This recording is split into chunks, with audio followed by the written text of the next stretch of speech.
and welcome into the Knicks-Verse NBA Draft Special with special guest Stephen Fox. My name is George. We got our draft guru, Stephen Fox. People have been wanting to hear what Foxy has to say about this draft, so we're going to go over that.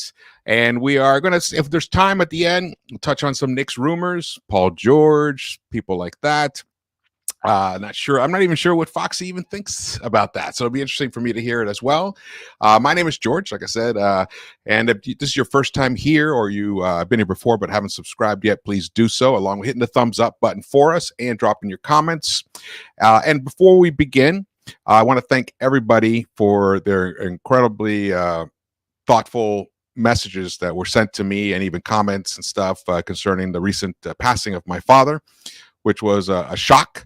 A shock to me, and obviously a tragedy for our family. So I really appreciate it. Definitely, it warmed my heart to receive all those special condolences. And just kind of reminds you, puts life into perspective. I had to take a break for a while, and plus, there wasn't much happening with the Knicks except just rampant rumors, just rumors after rumors, which I don't enjoy reading them as much anymore. Especially now when we actually have a really good team. We were just one broken hand away basically from getting to the Eastern Conference Finals. And at this point, I really want to see what's really going to happen. Like, I want to know real concrete stuff, not speculation. We do know that OG Anunoby did opt out, so he is an unrestricted free agent, which was totally expected. And we're going to jump into that because that might affect a little bit the draft, what the Knicks do. But before we get into all of that, Mr. Stephen Fox, welcome. Welcome again. Deepest condolences to you and your family. I'm so sorry. It's been a tough year for you. But shout out to you. Shout out to the chat. Can't wait to talk draft, free agents, and just New York Knicks basketball. Miss everybody. Yeah, I know, right? I did miss the whole, the intensity of the playoffs and just talking about it every day, every second of every day. And it was awesome. And when it was all over, it was kind of like a shock to the system. How did you, just before we get into it, any last thoughts about the season that just ended for this team? Yeah, it was a miracle season. Brunson was Jordan-esque. I had no expectations of him playing at that level, and it was just a thrill for me. And I love New York fans, and we've deserved a championship. It deserved having a player of that talent and also that class, both on and off the court. So he's changed our culture. I love Jalen Brunson. He's my second favorite New York point guard of all time. That's only because I'm old. Walt Frazier's number one. But yeah, it was a miracle season. It, woulda, coulda if Randall was healthy and OG was healthy and Mitch was healthy, etc. But we were game number 3 away from being in losing a game that we should have won and being in the Eastern Conference Finals without all those people. So Tibbs outdid himself, and we have a really good core team. But we saw the Celtics. There has to be some roster changes for us to make it to the next plateau.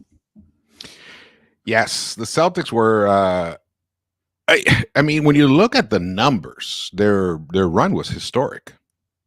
It's like one of the most profoundly dominating runs through regular season and postseason combined. But it didn't feel like that. In the playoffs, it didn't feel like that, especially when they got destroyed by the Mavericks, and it was a game 4, I believe. Was that game 4? Yeah. But it is basically going to be about what does Leon have to do to get these Knicks past the Celtics at this point? Because I'm not that concerned about the Pacers. I think if we had been healthy, we would have gotten past them quite easily, honestly. And I'm sure they're going to do everything they can to improve themselves, but that's what we're going to be doing ourselves. So I think at this point, the teams I'm concerned about are obviously the Celtics, the 76ers, which I actually believe it was the Celtics, Knicks, Sixers were the top three teams in the East, in my opinion, by the end of the season. The Sixers were compromised, though. Embiid was not his fully healthy self at the end of the year, which seems to happen every year, which is an issue, and we'll talk about that in terms of Julius Randle.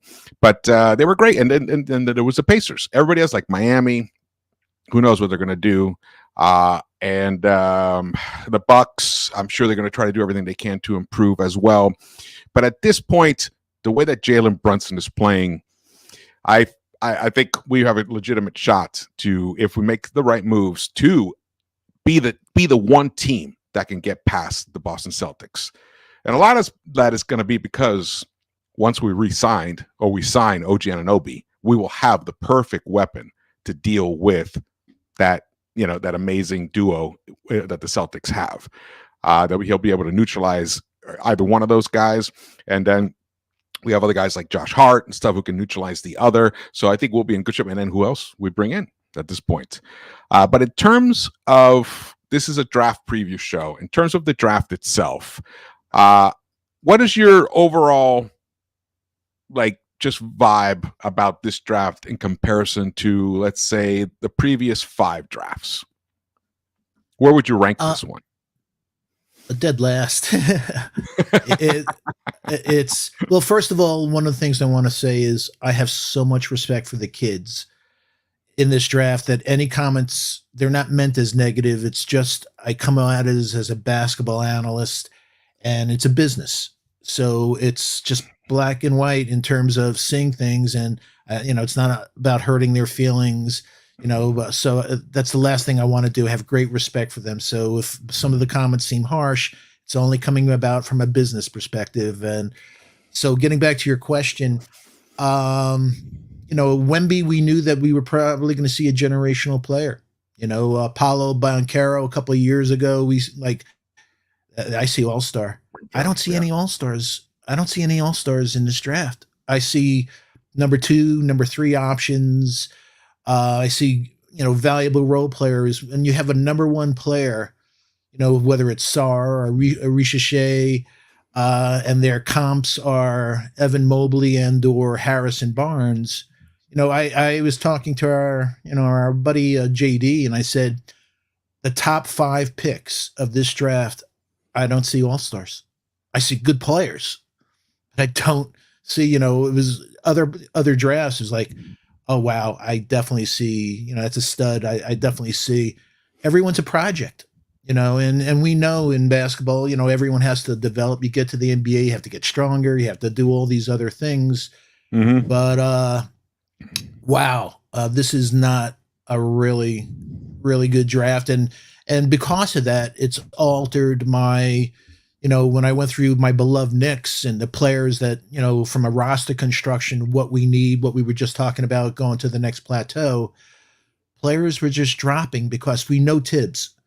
We know Tibbs is not going to play a development project. We had, if we're going to get any kid, it's going to have to be first and foremost defense. And they're going to have, play within, be smart and do a few things. And because of, having a veteran team and, where somebody could come in, I only have 2 elite grades in the whole draft out of, possibly, 58 players. One is Reed Shepherd because of his shooting, and one is Ryan Dunn because of his generational defense. I don't have an elite grade on any other player in this draft.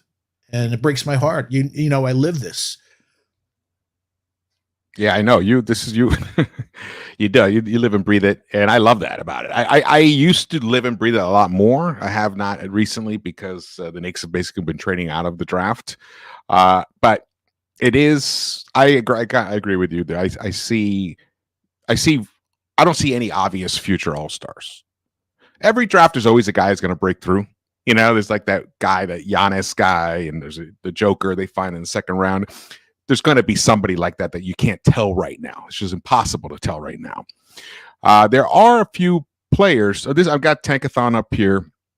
They're not always the most recently updated mock boards. But as you can see right now, Reed Shepherd is mocked to go number 3 to the Houston Rockets here. He's 20 years old, 6'3", but he's really 6'1". He's got tiny little T-Rex arms. The guy could shoot, but let me tell you that it's going to be hard for him to even get his shot off with arms like that. However, he does have a tremendous vertical leap. His athleticism is tremendous. But even him, it's like hard to gauge where's he going to end up? How good is he going to be? If he is, turns into that tremendous shooter that people think, okay, then he'll be, at best, I've just thrown a name out, a Malik Monk type, who's a really good player, can get you some wins, maybe 6-man off the bench. But Malik is a better defender. And that's something they didn't know about back then and when he was coming out of the draft. So I don't know who else to even comp him to. I'm sure there's other comps for him, but he's a special shooter, but he's not a special player in terms of all-around game. But someone like this Donovan Clingan, who's probably, I think things are going to turn. I think he's going to end up rising up the draft board. I think he's one of the guys, my prediction, to end up higher than what Tankathon predicts here, number 7 to the Trailblazers. I believe he'll probably end up going in the top 3. The other guy I like is the brother of your favorite prospect from 3 seasons ago, Jalen Williams. His brother, Cody Williams. He has that kind of potential, but we don't know. We don't know. He's got that Kawhi type size. He's got great athleticism. Let's see who else is like that. Oh my God, gotta keep going down this board. And our guy Ryan Dunn, they have him here as going 32nd, going in the second round. From everything I've read, there's no way this guy falls out of the top 25. I've never been a big fan of Tankathon, so I don't really go by anything that they ever said. Yeah. Never have. I just love the way they set it up. They get the names up here, they get the stats. It's easy to see it, which is why I usually, I'm not using their choices as the Bible here, but just in terms of just having the list of names. The other guy I do like is Adem Bona, but we'll get into it. We'll talk about that in a little bit. First thing is my first question for you, Foxy, is, and it was a request. People want to know, who do you think it could be a surprise pick that could really pop and maybe could even maybe one day become an all-star once, or just becomes like a high level role player, a contributor to a winning program. Like who's like a real NBA, who's like a real bona fide NBA starter that could actually, his head could butt up against the bottom of an all-star type performance? I think it's Ron Holland. I think he's the best two-way wing prospect in the whole draft. I absolutely despise G League. I would absolutely advise any young guy coming out of high school, go to college. Please go to college. I don't care if it's one and done. Do not go to the G League. We've seen whether Scoot Henderson, we've seen, Tyler Smith, Matisse, their game. You can't, when you have guys that are trying to make it back to the show, they're not going to pass it to you when you're supposed to be passing. It's bad basketball. So the guys are not learning the way they can. But Ron Holland has this, he's probably one of the best athletes in the whole draft. He's day one on defense. He's a dog. He's definitely a Tibbs type of player. Great choice, because he's definitely one of those guys I think has that possibility. Yeah. He's a shot away from saying, "Oh shit, wow, whether Anala Depot or whomever that you're saying, wow, I knew he was athletic. He was great in transition. I knew he's a dog on defense. But wow, with this shot, everything has changed." So there's a couple of players, him, Dalton Connect out of Tennessee. I think in 5 years will be absolutely one of the best players that came out of this draft. He can drain it from deep, and if you get too up on him, he'll blow past you and violently dunk it. There's maybe some issues on the defensive side, but in a right scheme, man, I really like Dalton He's got Connect too decent as size. meeting in He's got 5 years. yeah. Dalton's got some good size, Six and six, and he's yeah, explosive. yeah, and he's got exactly. So I think he will become a better defender in once he gets to the pro game. I do like him a lot, and the man can shoot. Whoo! Here, what do you think about Terrence Shannon Jr.? Um,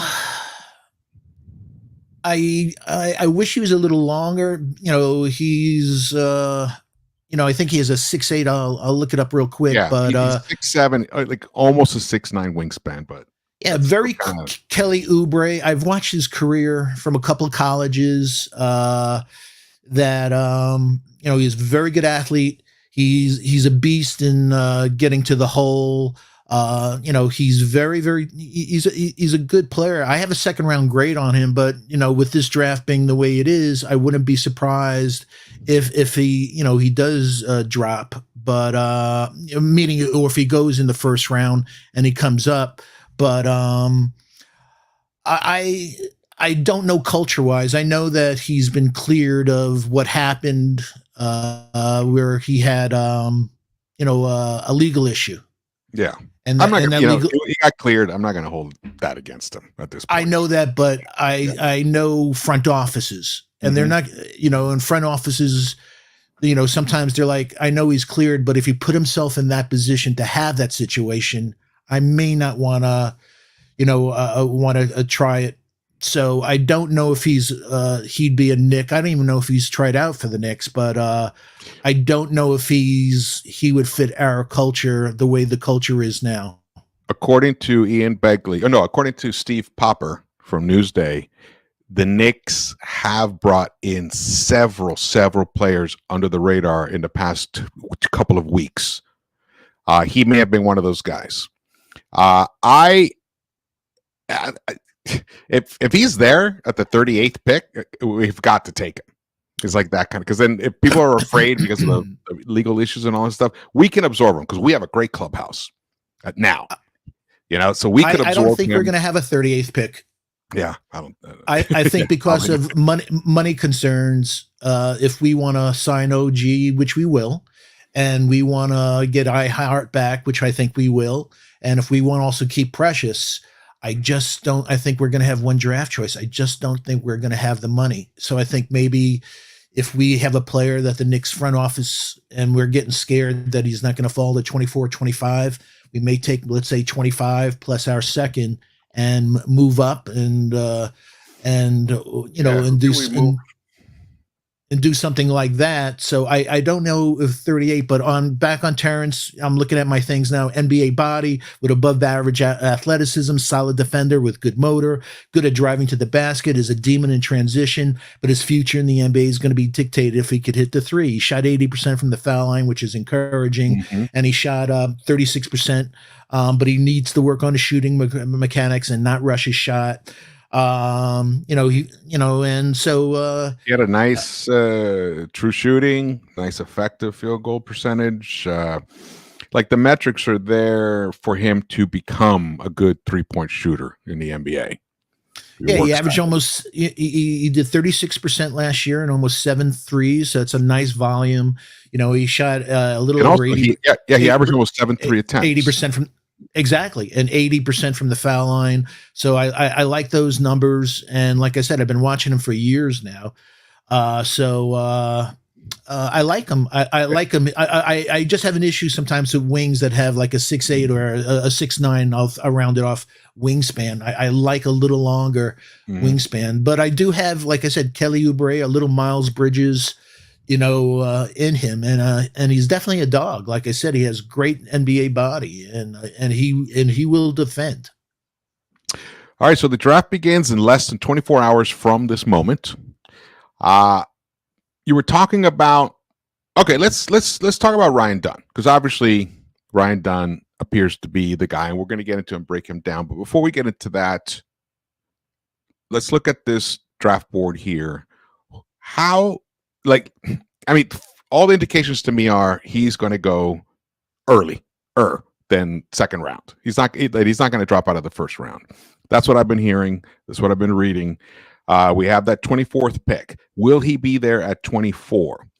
Let's say he is not there at 24. And let's say a team like Cleveland could use someone like him. Orlando at 18 could use someone like him. The Lakers at 17 could also use someone. I mean, there's so many teams that could use somebody like him who's the best. He's the best defender in this draft by far, according to everyone. And generational, one of the best in the last 5 years. Yeah, up there. I mean, Herb Jones is a guy that people talk about in terms of Herb Jones, all defensive player. So I think he's more athletic than Herb Jones. There you go. He doesn't have the offensive game that Herb Jones does, but he had literally the same stats in college. Yeah, they're 3-pointers. So if you're thrown off by his 3-point percentage, he shot, folks, he shot 27% or something. 55% basically from the field, 20% from three. So those are almost statistically the same as a Herb Jones in college. And Herb really feasts and also and almost no frequency too. And also to Ryan Dunn, I watched them a whole lot because I was scouting a point guard called Reese Beekman, who's the 2-time ACC Defensive Player of the Year. So you would think, like, wow, Ryan Dunn is the best defender, and he still didn't win the best defensive player in his division. His point guard did, who's phenomenal, Reese Beekman. But they had a real slow offense. They didn't take advantage of Ryan Dunn cutting and other things that he could have brought to the offense. So I think he's going to be a lot better of an offensive player than people. You just can't go by stats. He had almost no volume on. And that happens in college. I mean, he had 1 3-point a game. Ryan Dunn. Yeah. How are you going to get into any flow with that? It's impossible. Yeah. But, elite athleticism, prototype size and length, 6'8", almost 7'2" wingspan, best defender, as we said, generational, can defend 1 to 5. Disruptive defense, just jumps off the screen. Steals, blocks, for a wing. Analyst, a 2% block percentage and steal percentage is the standard that when you're looking for a prototype wing, you want 2%, and for both of those stats, and Ryan Dunn was 10.5% on blocks. So he's at 10% on blocks, 2.5. So he's just unbelievable. We saw the realities with OG, but also the realities of a wing in the NBA. We have to have backups, and OG. If anything, I'm all about trend analysis rather than isolated data points. And OG over the last 4 years has averaged 52 games. So if he's going to miss 30 games, having somebody that can play OG level defense is a big difference from the teams of the past few years for the Knicks, where we're not putting a 6'4" guy going up against 6'8" monsters. Absolutely. So he's definitely seems like the right fit for this team. Just one other stat, folks. But 68% at the rim, 57% in the paint, 75% in transition. So he's also a CAA client. Ryan Dunn. Ryan Dunn, 6'7.5", 7 okay, thank you. and a half wingspan, 214 pounds. He's 21 years old. He's a sophomore. He's kind of an old sophomore. But that's because he went to, didn't he do a year? I think he had a year right before he went to Virginia, somewhere else. I'm not 100% on that. Yeah, like you said, elite athleticism, lateral quickness, generational defender, according to Stephen Fox. There we go. I love it because I know a year from now we're going to be talking about, hey, Foxy, you nailed it with this guy. I try, but I'm all about hips. Some of the most fluid hips I've ever seen. Good insurance for OG. Unbelievable motor. He's got that dog mentality, diving for loose balls, running in transition and crashing the boards. Limited offense. We talked about that, but it looks like his offense will take a tick upwards in the NBA game. And look at that, 68% at the rim, 57% paint, 71% in transition. I like this kid. I'm not gonna say I love him, because there's like no one really to love in this draft, but I like him a lot, and I think he's a really good fit for the Knicks. At this point, I mean, I'm seeing stuff like let's pull up some other drafts, mock drafts. Let's see, the Ringer. He was supposed to have some killer workouts. Actually, the Ringer has him coming to us. The Ringer has him. There we go. Coming to the Knicks. There we go. Sorry if I'm making anyone dizzy here. Yeah. They have Johnny Furphy coming to us at 24 and Ryan Dunn at 25. So that one. So they predict he's going to be around. Let's see what the CBS. Did you hear about his workouts this week? Yeah, I heard they were off the hook. Yeah, Ryan Dunn. So I think we may have to use one of our picks in a second to move up to get him. In fact, I don't think he'll be there at 24. That's what I'm thinking. That's the feeling I'm getting, that he's not going to be there at 24. Let's see. Let's share this tab instead. This is CBS Sports. Let's see. Where do they have him go? Oh, they have him going at 23 to the Bucks. And then that's this guy, Kyle Boone, and then Gary Parrish has him. Just let me know the audio is okay, everybody. And so let's see, they have him going 29th. So, it's kind of all over the place right now. Who else do we like in the mock drafts? Let me see. So if we had to move up, let's just get back to this. If we had to move up, where do you think? What's the earliest he would go at this point? Is your prediction? I'm looking, like you said, Lakers maybe at 17. That with their line, they may want the extra draft choice. I think it'd be a smart move for them because they need to bring in some players to fill out that bench. They have no assets. They have nothing. So we have all these assets. So, hey, you have to sometimes pay a tax, and if you can get a generational defender, and just say, you know what, we saw Herb Jones' trajectory. Hey, we saw Obi Toppin's trajectory. People forgot the first 2 years. We were joking around when he took 3-pointers. Obi, it was like, hey, I think a Newark Airport, flight control just saw. What the hell was that? But he got it together. He worked hard, Obi, and his three. And he had a beautiful 3-point shooter. Absolutely, and he delivered it in the playoffs.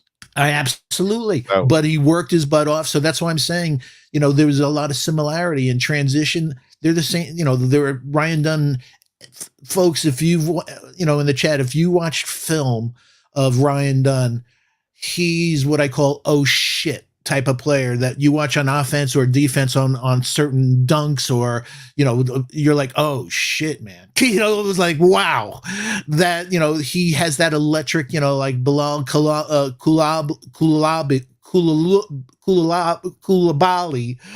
Thank you. Finally got Koulibaly on Washington last year, that he's a monster in the making, folks. Who went in the top 10, right? Then wasn't he like 8th or something like that?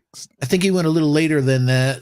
But he is a scary dude. He's a monster in the making. So I could absolutely see people, I think Ryan Dunn will be a lot better on offense than people think. But if you have that type of lockdown defense, we see Matisse Thybulles, we see players in this league that have carved out a niche. And if OG is our player, then it's great to rest him, let him, instead of, not play crazy minutes, have a guy come in where you're not taking a step back on defense. And between OG and between Tibbs, if he's a great defensive player, I can't imagine what he'll be in 2 years. If we get Ryan Dunn, he'll be even better. Yeah. So do you think for the Lakers, 17th pick, swap basically the 24th and 25th for the 17th pick? And maybe they give us a second rounder? If something like, yeah, I think that's something Is that enough? that Is that enough draft capital value in this draft to move up? Like, what can 2 picks in this draft? How far up can it move us? I think that'll do the trick. Yeah, probably seven slots up, probably at the most. We may have to throw in to get up even higher. Maybe it's 1 pick from this draft and a pick from the next draft, because that's going to have a higher value. And we have, whether Milwaukee, we have a couple of picks that are going to be in the high 20s next year and stuff like that. So I have no problem.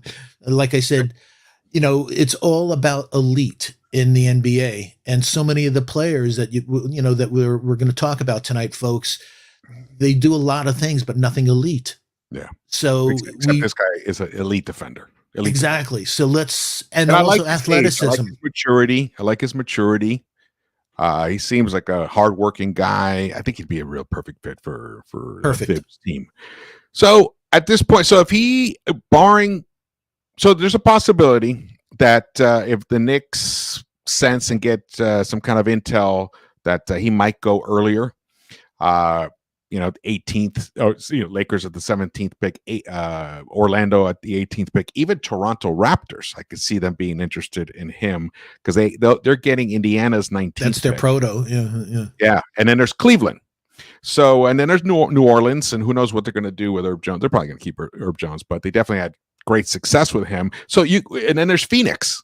Phoenix could use a defensive dog like him on that team. Yeah, I think they're going to go Tyler Kolek personally, Phoenix, because they need a point guard in the worst way. Yeah, they should use that for a point guard, but you never know. There's always a chance. You never know. They may be able to do a sign and trade for Tyus Jones, and then But the point is, we just rattled off 6 teams that could all be hungry for Ryan Dunn.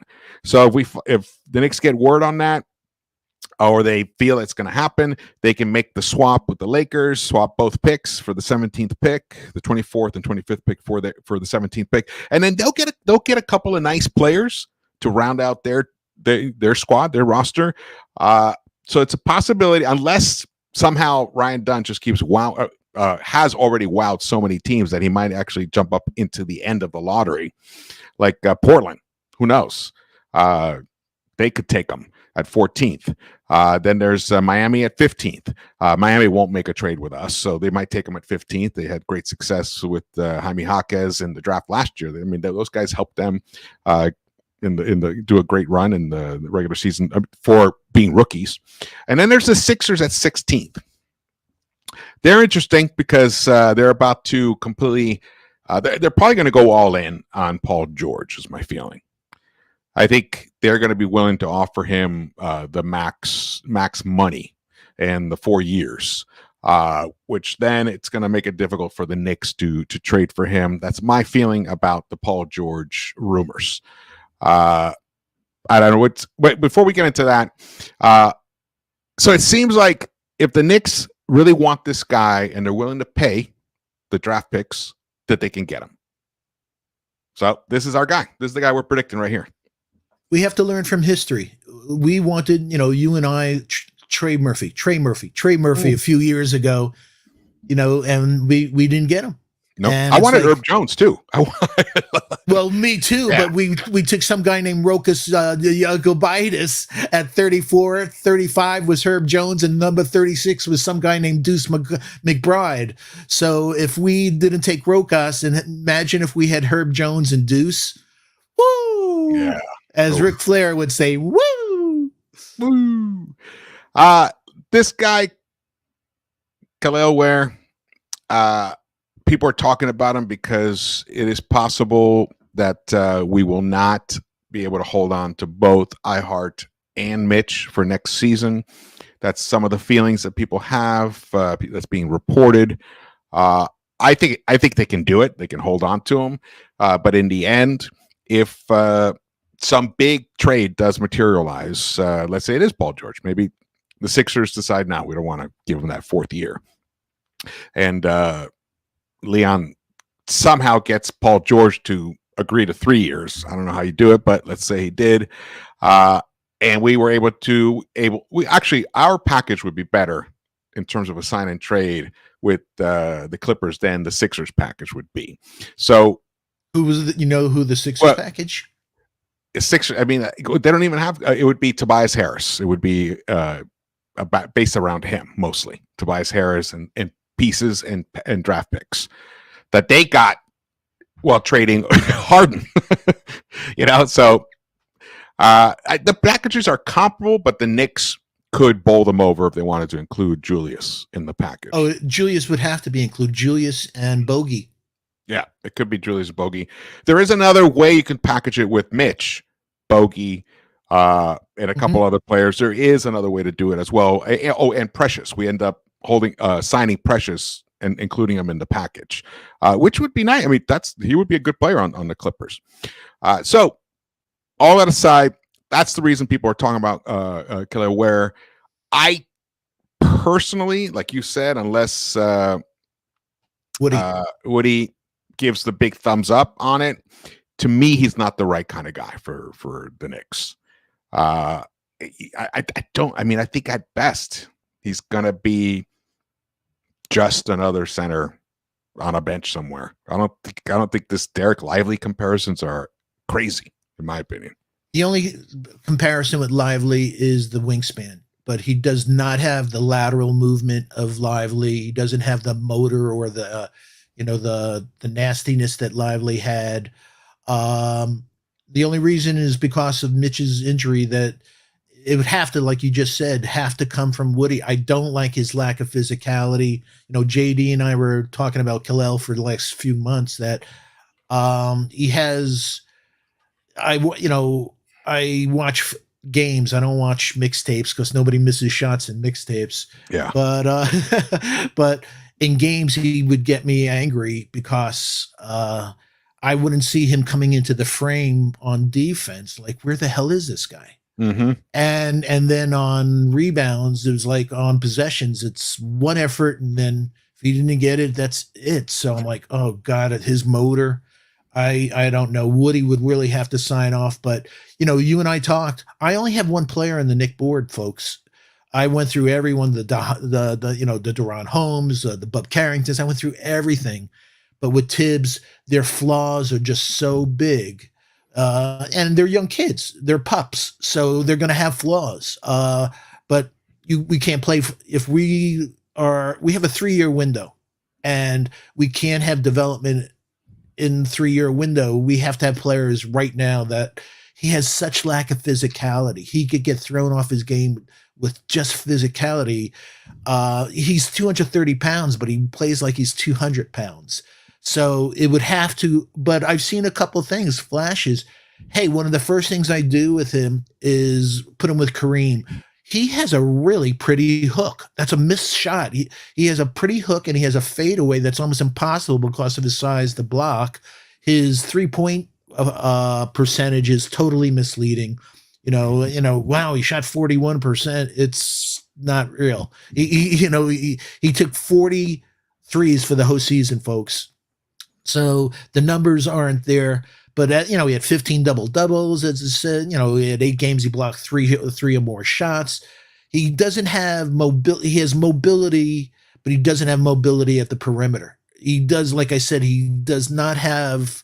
He has north-south athleticism, but not east-west lateral. So I have major issues with Khalil. But like I said, they're pros. I'm just an analyst that. If somebody said, "Hey, I really think he's got game," then it's somebody on the thing, but he's not on mine. What do you think about this guy, Bobby Klintman? Swedish, played. There was a kid at Wake Forest, Hunter Salas, that I was crazy about, that decided to go back to college. I thought he would be. I wanted him in the worst way. He was like my top guy to replace IQ. But watching Bobby, I see some DeAndre Hunter in him. I think he, shooting, athletic, connector. There's a lot of things to like about him, but he's, again, a development piece. I think he's 21. I don't see him on the. Yeah, he's 21. Yep. I try to. I have all these numbers in my head. Trying to I go thought, through you the know what? database. I would take Zach Edey over Ware. I He's would just take. huge. He's just huge. It'd be great to have a monster like that. Yeah. Well, you know what? I don't know if you heard the rumor that Utah is thinking about trading Walker Kessler. Hmm.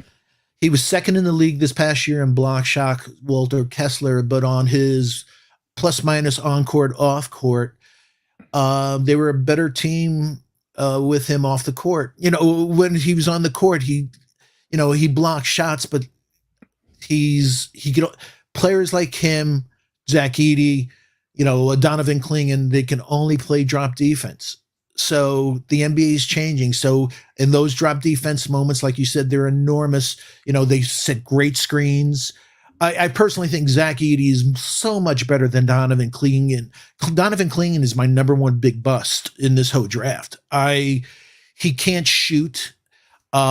He's literally a terrible athlete. He literally came in last in four They have of him the going at 3 sometimes, Foxy. I know. I'm watching this and I'm like, well, but saying, whether it's Walker Kessler or Boban, it says a lot about a draft if Donovan Clingan is going that high. It just shocks the hell out of me. Let's just prepare everybody. I'm sure the word is out. In my personal opinion, I am not shocked at all as to why the Bulls decided to trade for a Giddey instead of draft picks. Giddey is an NBA player. He's an NBA point guard. If he was in this draft, he would probably go 2 or 3. He is maybe even number 1. So this is that bad of a draft. At best, you're going to get a surprise player that maybe develops 4 or 5 years down the road, or one guy that just pops and gives you some, like what we think Ryan Dunn could be, like what Herb Jones did defensively, just pops and becomes a lockdown, incredible, like he says, generational defender. But he's not going to win you anything. He's not going to get on an all-star team. He's just going to be a tremendous role player. That's how weak this draft is. That said, exactly. you can find quality. You can find some quality for the middle to bottom end of your rotation, your actual rotation. It is possible to do. And depending on your style of play, someone like a Zach Edey could be an interesting player. He could be. He's pretty smart. He's a winner. He knows, and I always like winners. I really love winners. I don't like guys. I know you talk about Isaiah Collier. I don't like guys like that who come in and they can't figure out how to get their team to win a game. That to me is a shocker. He had all the skill in the world. At one point, he was the number 1 prospect in the NCAA, and the guy was basically terrible. But he's a guy coming to the pros, works with the right kind of coaches. They could turn him into maybe a serviceable point guard, a backup point guard, maybe even a starter on a low-end team or something. But that's at best, Tyler Kolek, what are some of the comps for him? Some of the comps that they have for Kolek? I think personally he's the best passer, in the draft. Him and Topic. So I like them. I have him as TJ McConnell like. There you go. Without the real, TJ McConnell is, the guy's got a burner speed. Always has. He's a tenacious defender. Don't know if Tyler has that in this game, but he is a very good passer. He'll be a decent backup point guard. So my notes on Tyler is led the nation in assists per game with 7.7, high IQ, floor general, good playmaker, flair for showtime passes, excels in the pick and roll, makes the players around him better, team leader that displays toughness, made several clutch shots during the season, almost shot the gold standard at 50-40. He shot 50%, 39 from 3 and 85 from the foul line. Good catch and shoot from 3. He's another lefty. 1.7 steals, which I like. Yeah, average athlete with below average first step. His size impacts his finishing at the rim. Not much of a midi game. His size and lack of lateral foot speed result in issues defending athletic NBA guards. He'll likely get killed on switches, I wrote. Yeah. Let's see. Other centers. Kyle. You want to say hi to the chat for a sec? Yeah, let's take a break. Let's say hi to the chat. Been rambling on about this. Yeah, I miss my peeps. I see John Talento, Wiz, Kareem Grant, Steve Larson, the coolest. Oh man, all my fam. Hope everyone's well. Ask any questions you have. We're here for you tonight, folks. Yeah, we'll get down to once we get through this part. You have questions for us, just drop them in. And if we didn't see them, remind us. Just post it in again. Want to talk about a couple of like guys that have been rumored. One of them is Jared McCain. He's young, very young. Guy can shoot, but only average shooter in the league in the draft. Shooter. Yep. Not a big assist guy at Duke, but then again, that was a weird Duke team. Let's see here. I don't think he'll be there. I think he's gone by. I can see like they have him here. Miami taking him. The Sixers, Miami at 15th could take him. So I think he'll be gone. But I do like him if he somehow. The way you know how drafts are every year, they go crazy.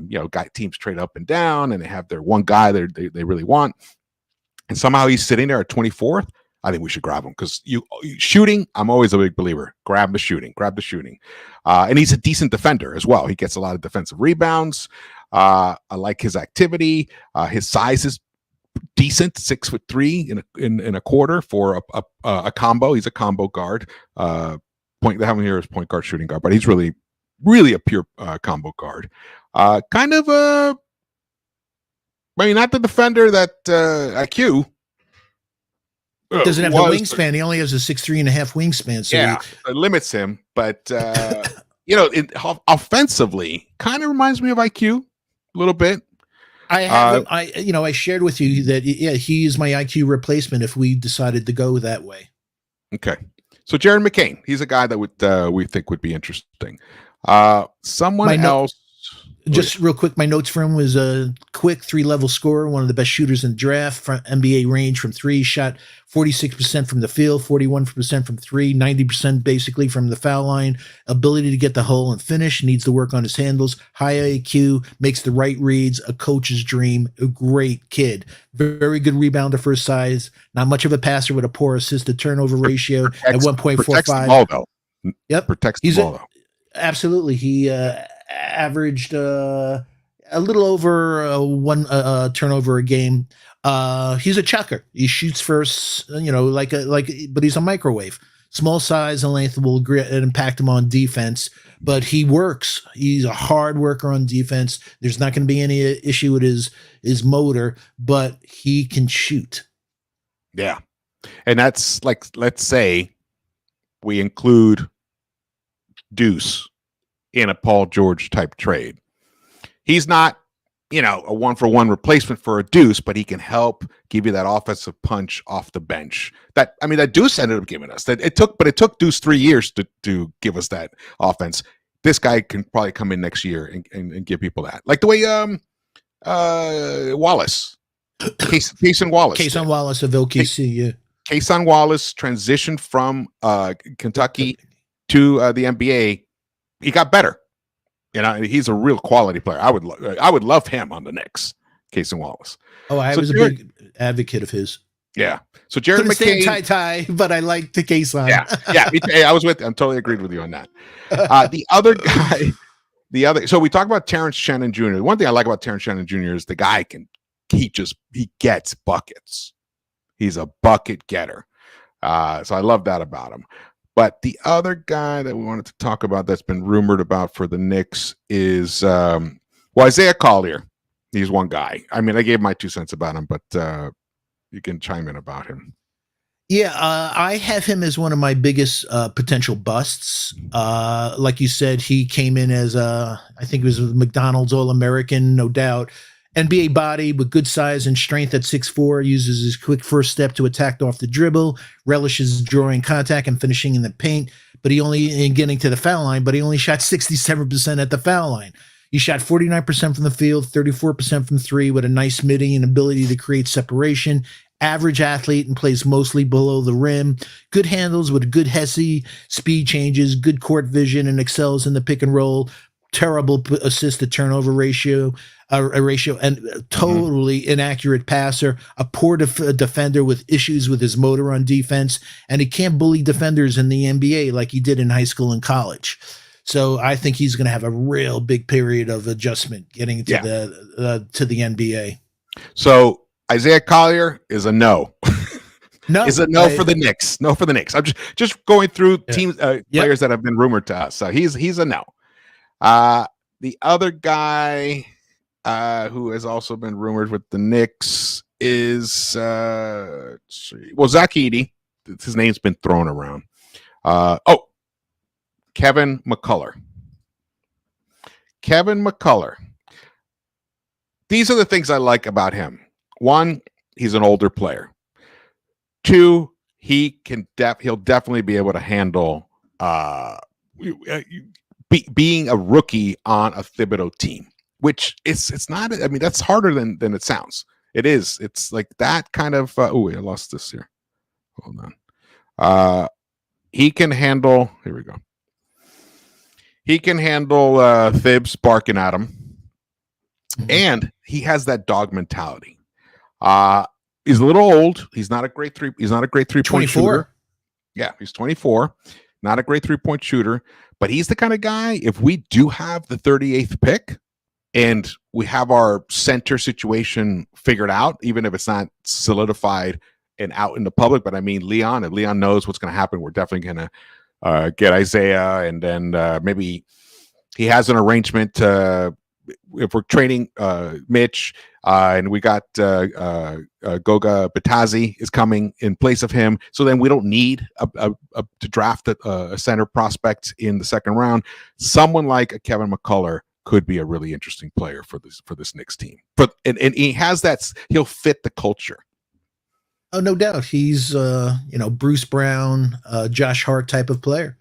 Definitely one of the top 5 defenders in the draft. Can cover 1 to 4. Like I said, he'll be 24 during the season next year. Good, strong athlete, great motor. Wish he had a bigger wingspan. He only has a 6'9" wingspan.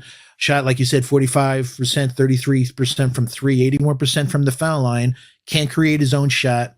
But his future is going to be dictated whether he can improve on that 33% from three. He's never been a good shooter, but he's definitely a Tibbs type of player. Reminds me of Josh Hart. Totally. He's a beast. Yeah. And he did, I thought towards the end of the season, towards the end of this year, his 3-point shooting improved a bit. I thought so. It did, but it improved, exponentially over his first couple of years. Oh yeah, he was terrible first when he sophomore. Yeah, great. He's always been great on defense, so that's been his calling card. Yeah, I mean, he was one of those guys that when he came in, the college game had not. They were lagging behind in the kind of players NBA was going to end up needing. So, he wasn't encouraged to be a good 3-point shooter. But then, obviously, midway through his college career, he got the memo, started working on it.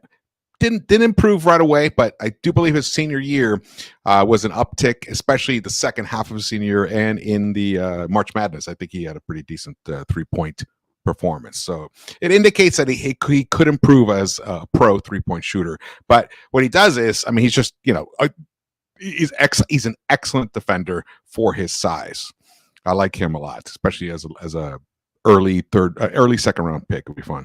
Oh, this year, by the way, the NBA draft is 2 nights. Mm-hmm. Tomorrow is the first round only. And then on Thursday, I think it begins around 4 p.m. Eastern time. It does. It will be the second round, and I wonder if they're going to only have 2 minutes in between or something like they did. I wonder if they're going to give them more time. It'll be interesting to see what happens there. But Kevin McCullough, we think is definitely someone worth looking at 38 if some of the other needs have been taken care of for the roster itself. The one guy I want to talk about is Adem Bona. What are your feelings about him? Well, we've been talking about him for several years, you and I. So he's not new to us. He absolutely is if Khalil Ware had a Dembona's motor, he'd be the number one pick in the draft. So he's an Adam Boner, explosive athlete, great feet, maybe the best motor in the drafts. I'll round it off a 7'4" wingspan.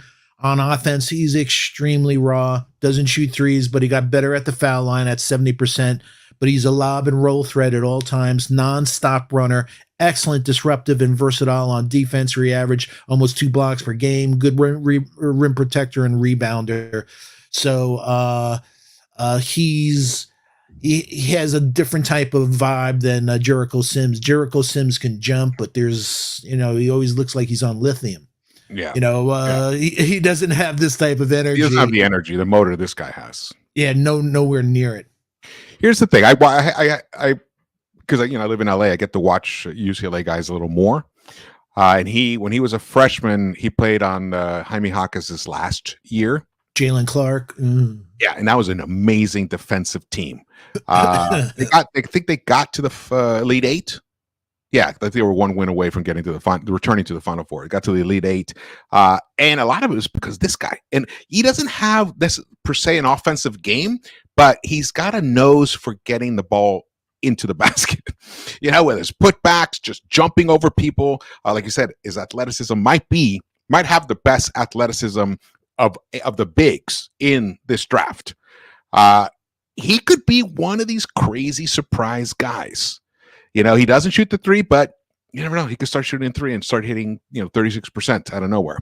I have Daniel Gafford as my comp for him. Exactly, like Daniel Gafford, who no one knew nothing about Daniel Gafford before. And you saw the impact he had with Dallas to get him on that run. This guy can impact winning.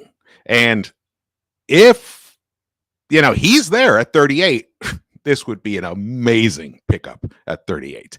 I have a feeling he might go 30th. They have him here 39th mock, the 43rd. I think he's going to end up going late, like maybe at the last pick of the first round, maybe one of the first 2 picks of the second round itself. But he's my pick for a player to look out for. Keep your eye on him, just because of his athleticism, and he loves playing the game. And another thing that kind of has held him down, he has gotten some weird little injuries here and there. So he struggled getting a lot of continuity out on the floor over his college career with the Bruins. But he is someone really interesting. I really dig this guy. I think the Knicks would get a nice find with him. The wonderful buzzer beater has a super chat. Hey, what's up, buzzer beater? Man, have any of these guys worked out for New York? All right. As I mentioned earlier, Steve Popper reported in Newsday that the Knicks have been bringing in a lot of players, and they haven't announced who they were. So over the past 2 weeks, they have worked out a lot of players. We do know that Ryan Dunn was worked out. We know that Khalil Ware had worked out. I don't think Edey has, but we don't know. So they haven't announced it. They don't do the official. They don't put out an official report on who they work out, except sometimes you hear from the players' agents. But knowing Leon, the way he operates, he probably has told them all, we're not going to bring your guys in if you keep leaking to the media. That so many of the guys who are working out are actually more for the Westchester Knicks than they are for our major team. Yep. And also, remember, look, the Knicks have one of the best scouting departments in the NBA right now. They the other teams want to find out who we're interested in, and they'll gouge us for a draft pick, or they'll just take the pick from us. So Frederick says he's hungry for some bush beans. I thought he was going to just stop at Bush. Yo, my man Soulfinger, the coolest man from San Diego's in the house. Drip Moore. Oh, and as I mentioned earlier, the wonderful John Talento. Oh, we got Talento in the house. What's up, man? We got Dorkosaurus Rex. He says, give us Edey. Got Talento Drip Moore. What's up, brother? We got Wiz BKLA, man. What's happening? Wiz says, I'm not crazy about trading up for Dunn and miss out on Furphy. I would trade 24 and 38 for Dunn or protected 25 like Milwaukee, Detroit, or Washington. Okay. What's your thoughts on this guy Furphy? Grady Dick the second. The kid can shoot. He has nice size. I'll get the thing. You have another super chat while I'm navigating through my folks. I have 71 different profiles. Your boy Foxy's a maniac. So just give me a second. You and Foxy have done more for blacks than Obama. I didn't want. I ain't going near that for. Thank you. Appreciate the super chat, brother. Hey, we got Lex the Destroyer in the house. What's up, brother? Knicks-Verse is back. We're on a little bit of a hiatus due to a combination of factors. But it's great to be here. Foxy, thanks so much for joining me here today. No worries. Couldn't even think of doing a draft show without your expertise, your love, and your passion. Your knowledge of the game and how to analyze prospects is just incomparable. And I'm lucky to have you on the show here. Yes, hit that like button for us. Hit that like button for us. Subscribe if you haven't yet, and turn on the notification bell so then you get the alert when we go live. Probably going to go live tomorrow when the actual draft is happening. And then, look, Friday, shit's gonna happen. So, and then Thursday is the second round. So I might be live every day through the weekend at this point, and maybe even into the weekend, because big things are gonna happen. On free agency begins Sunday, I think 6 p.m. Eastern time or 5 p.m. Eastern time. So, boom. It's just going to be immediately contract signed instantly.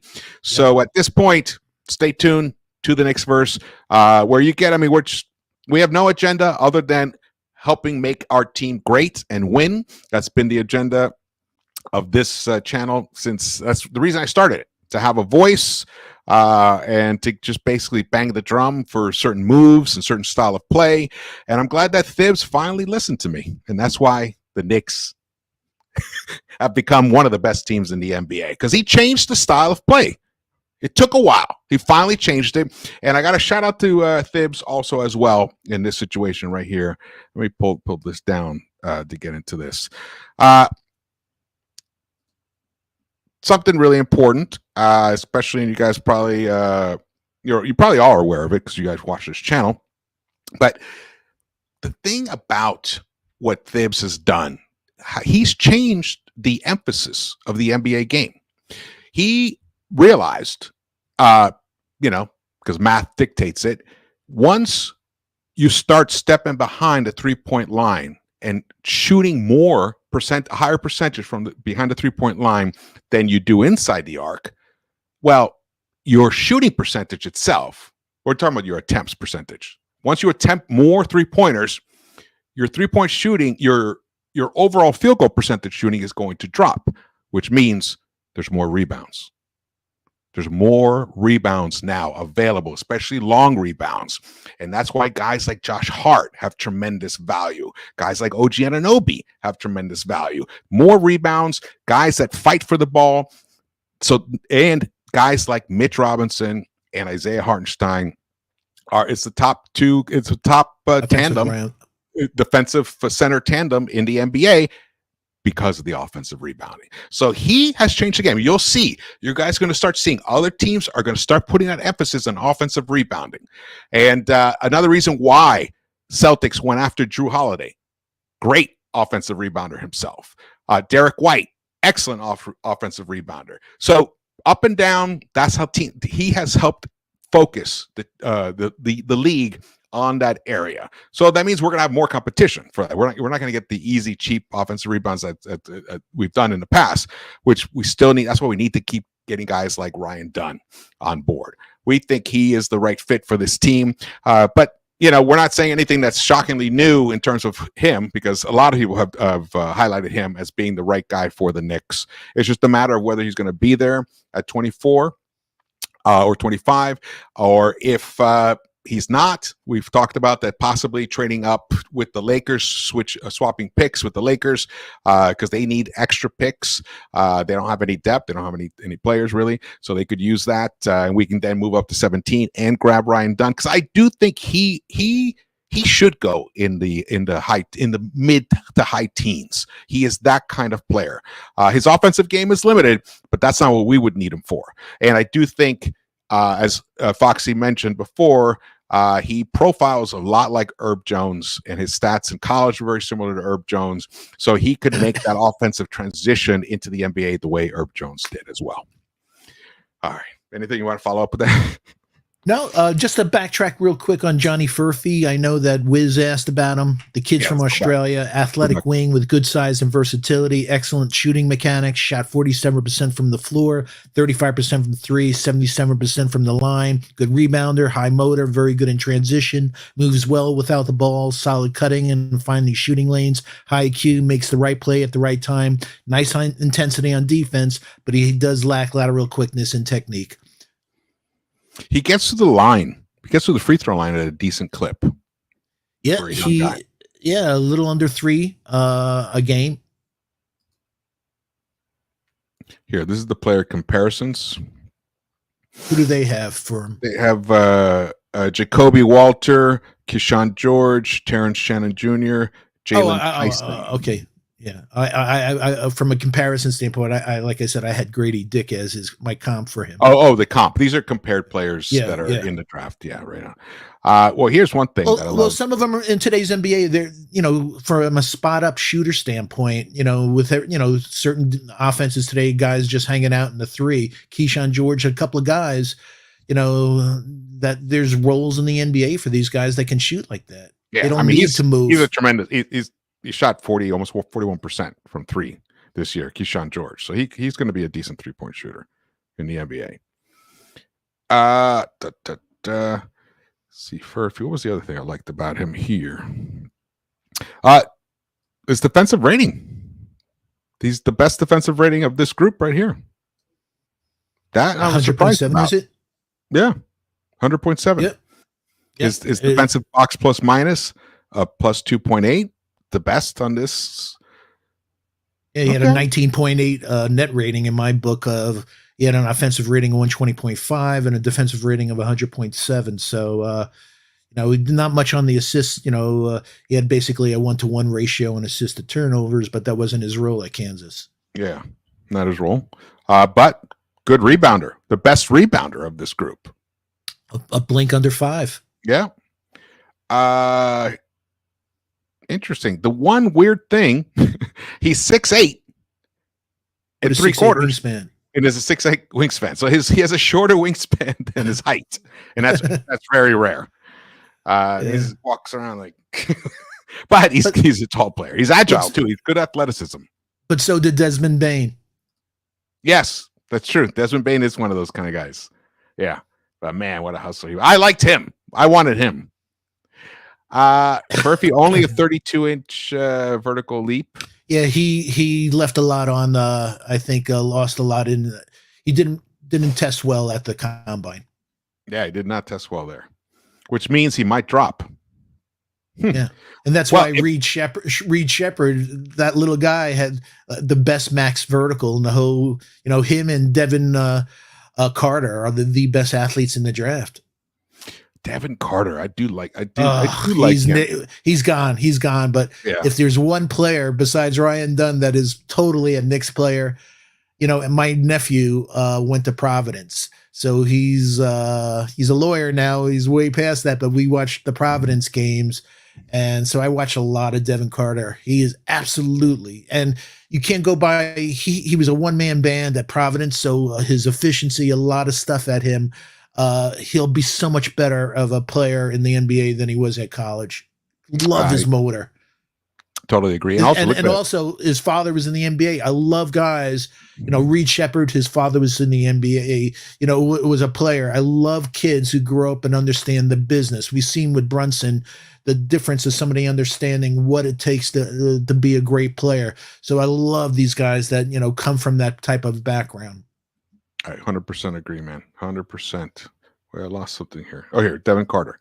Let's see here, man. Look at that 42-inch vertical leap. Yeah, he's not going to be there. He's gone. Oh no, he's gone. But He's gone. wow, is he a Tibbs Knicks player? Yeah, he'd be nice. He'd be nice. But again, like he's that kind of guy that I was talking about that could, scratch, into an all-star type thing if he gets the right situation. He's that kind of guy. Devin Carter, he's one of those guys to keep an eye on. Because he'll work hard to get there. That's what you love about him. Totally. And he has actually very close to Quickly's measurements. 6'3" with like a 6'8", 6'9" wingspan. Quickly, I think, had a slightly larger wingspan. Maybe I can't remember exactly, but he's one of those guys, long guys, can get a shot off. Yeah, 6'8" and 7. Yeah, a touch under 6'9" wingspan. Yeah, there you go. Stephen Larson, he says, I have not seen Ware play at all. Indiana stunk. Yeah, we're down on Ware. We're down on Ware. Lex the Destroyer says, I like Zach Edey. I think his skill set can be beneficial for the Knicks, at least in a half-court set. I think he's an interesting player. I think you take a flyer on him, right? You take a risk on him if he's there. And we're holding on to picks. He could be somebody interesting. He was unlike Donovan Clingan, he was a 3-sport athlete in high school. So he's a much better. Too, right? Yeah, he's a much better athlete. He was unstoppable, meaning you talked about he has almost a 7'11" wingspan, folks. He's a monster. So the screens he's going to set, and also on the roll part of the pick and roll, I don't know how the hell you would stop a guy that big. Great you brought that up. He is a tremendous screen setter. And in today's game, especially guys like Dante and Brunson, we need great screen setters. And that's an area that Mitch got much better at. He was not a good screen setter the first 3 years of his career, but Thibs finally got him to work on it. He didn't have the beef the first few years. He didn't even have the beef. But his timing, he would kind of release from it before. He didn't like sit and set a nice solid pick. Because it hurts. Yeah. Just real quick on Zach Edey. He's a Canadian, in case you didn't know. Senior I have with Godzilla, like 7'10" and 3/4 wingspan, is a better athlete than Donovan Clingan, was a 3-sport athlete in high school. He's still slow, and he's going to get cooked trying to deal with the speed and defensive switches at the NBA on the perimeter. If this was 1965, he'd be a top 10 pick, but in today's NBA, he's going to be just, he'll be a Walker Kessler type of player. He has a 7, 10 and 3/4 wingspan. It's crazy. He can dunk on his tippy toes. So he can dunk on his tippy toes. Especially if you back up that really can. We saw the impact of Nerlens Noel, a number of years ago, having a guy that, a shot blocker like that. And also he has a much more refined offensive game, man. Oh, he has some real. He had a phenomenal college career. Yeah, he's not just a lob threat and a dunker. No, he has a serious game. I love the way he uses the backboard.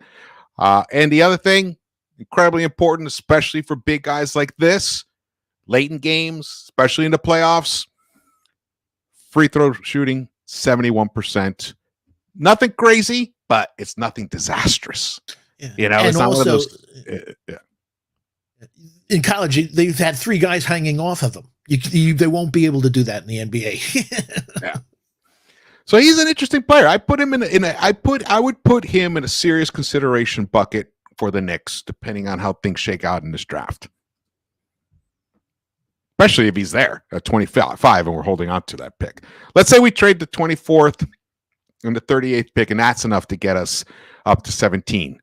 Yeah, right. And we take Ryan Dunn. And then he's there at 25, and we still have the 25th pick. To have a guy like that and only have to pay him $2.5 million a year, that could be an interesting prospect right there. But we may end up shooting. Or I don't think it's going to happen only because of money. If we want OG, we want iHeart, and we want Precious, and we have other things, whether it's Jalen Brunson's extension and others coming up. I just don't know whether or not we'd go that route with that draft. We may save money and only have 1 draft pick there. Yeah. I agree with that. There is some, however, I read an interesting article, and actually it was Tommy Beer who highlighted it. Somebody from CBS Sports, I think Sam Quinn, is that his name? He put an article out that was really interesting about everyone freaking out about the second apron. Let's see. It was okay. So the one thing is, like, for example, we gave an example of Paul George's contract. Let's say, for example, Paul George, if he gets signed to a 4-year deal, right? Let's go back to here. And so he gets signed for a 4-year deal. And so he gets 49 million in 24-25, almost 52 million the next season, 54 plus 26-27, and then this last year 27-28 he's getting almost 57 million a year. That percentage of the salary cap, though, it starts out at 35% of the salary cap. The next season it goes down to 33.4, then it goes down to 31.8, and then by year 4 it's only 30% of the salary cap. So meaning that even though his salary will be going up, his actual percentage of the total salary cap will be dropping because the TV contract deal kicks in. Not this season. Is it next season? Or maybe the season after that. So it's a matter of the relative amount of cost to the actual salary cap. So maybe we are hard capped. Maybe we make these deals to get as great as we can get and as solid as we can get, and we're hard capped next year. But by this time next season, we'll be hard capped. By this time next year, we could easily get out of that.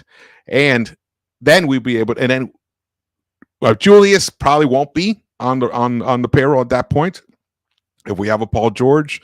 And then you can sign Brunson for whatever you want. And OG is going to get his deal. There's no doubt. He's probably going to end up averaging about, I would say about, OG is going to end up about 38, maybe 39 million per year. Which is a steal. Scotty Barnes, folks, signed a 5-year, $270 million extension, which is $54 million a year. And that's a guy who shot 34% from 3 last year, and for his career is shooting 31%. So this is the NBA today. And folks, OG played 52 games a year for the last 4 years. In that same 4-year span, Paul George averaged 54 games. Kawhi averaged 43 games. Jimmy Butler averaged 58 games. Trey Murphy, just the last 2 out of 3 years, averaged 60 games. Wings are going to get hurt. That's why with Ryan Dunn, we talked whether a Kelly Oubre, or we need to stock up on wings. They just get beat up in this. When you looked at the Pelicans, Trey Murphy, Herbert Jones, Najee Marshall, Dyson Daniels. You look at Toronto. You made a great thing earlier. People are changing their roster construction to have much more wings, longer. We got to get longer, man. We do. So we have to get long. That was one of the things we lacked size in that playoff by the end because we were missing so many players. We lack size. Yeah, we definitely need to get bigger. Do you want my take on Paul George? Yeah. I look at Paul George as you look at this draft. The way I look at it, I think we need to go for Paul George, or we need to go. Classically, folks, NBA's players prime is from 27 to 31 years old, and statistically they start declining from the age of 32 onward. Obviously all players are different, but statistically when we look at the numbers, Brunson and Dante will be 28 next year. Randall and Josh will be 30 next year. OG's 26, but he has the body of a 30-year-old. So we have a 3-year window. When you look at our roster, in 3 years, our roster is going to be old compared to, the Magic, OKC, the Hornets, who have young players who are be going into their prime, and they're stocked at every position. So I think we really need to think about going all in for a Paul George, going all in for a Kevin Durant, because we really only have a 3-year window. You know, I love Jalen Brunson, but being just a student of this game, little guys get beat the hell out of. He can't go through. I've been talking for this for a while. I wanted DeJounte Murray last year at the trade deadline to take some of the burden off Brunson, have another shot creator, ball handler. We need one badly. And so I have no problem with us going all in on a Paul George. And even like I said, wow, he only, at that salary and he only played, 54 games for the last 4 years average. That's the NBA. But I think we need to go all in because of what the competition is. We're trying to get to the Celtics, but if we look behind us, we have frightening young teams coming our way. So I think we have just this little window.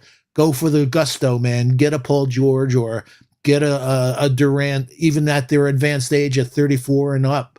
I'd go for it, actually. You make a great argument.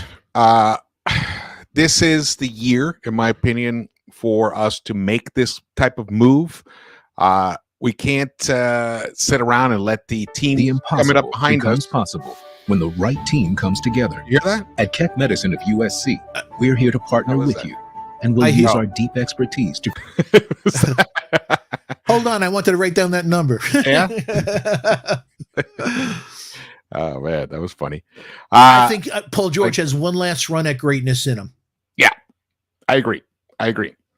He has one last run, and the thing is, it's going to be competition for him. Sixers are going to want him. I could see Golden State if they can't work out a deal with Mr. Thompson. Then I could see them trying to get a Paul George. But I'll tell you, Paul George with the Knicks, with Brunson, with OG Anunoby, with either Isaiah Hartenstein or Mitch at the center position.